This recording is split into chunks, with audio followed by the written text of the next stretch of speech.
সমস্ত বিপদ থেকে যিনি উদ্ধার করেন তিনিই বিপত্তারিণী। মঙ্গলবার সকাল থেকে রাজ্যের অন্যান্য অংশের সঙ্গে বাঁকুড়া শহরের মন্দিরগুলিতেও বিপত্তারিণী ব্রত উপলক্ষে সাজো সাজো রব। মন্দিরগুলিতে ভক্তদের ব্যাপক ভিড় লক্ষ্য করা গেছে।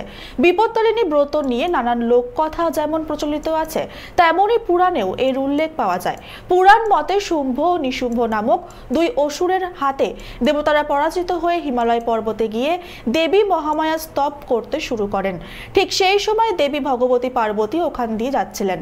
দেবী তখন দেবতাদের জিজ্ঞেস করেন, আপনারা এখানে কার স্তব করছেন? সেই সময় ভগবতী পার্বতীর শরীর থেকে তার মতন দেখতে আরেকজন দেবী আবির্ভূত হলেন। সেই নব আবির্ভূতা দেবী জানালেন, এরা আমারই স্তব করছেন। পরে নব আবির্ভূতা এই দেবীর যুদ্ধে শুম্ভ ও নিশুম্ভ নামক অসুরের বধ করেছিলেন, বিপদ থেকে রক্ষা করেছিলেন দেবতাদের, তাই তো তিনি বিপত্তারিণী।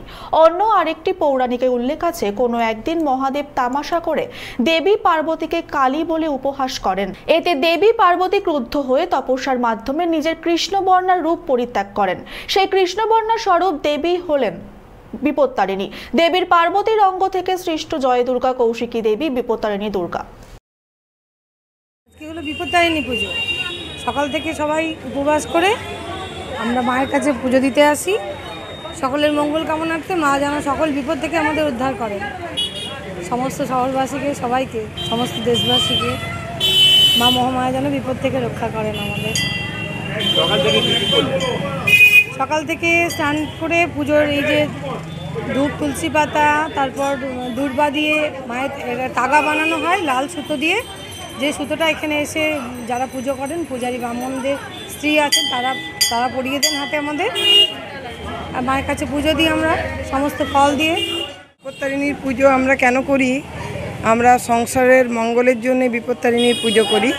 আবার আমরা প্রতিটা মানুষের যাতে ভালো হয়, আমরা তো সবার সঙ্গে গিয়ে কিছু করতে পারি না, শুধু ঠাকুরের কাছে এইটুকুই চাইতে পারি যে সবার যেন মঙ্গল হয়, ভালো হয়, আর কি এইটুকুই। সকাল থেকে কি করলেন?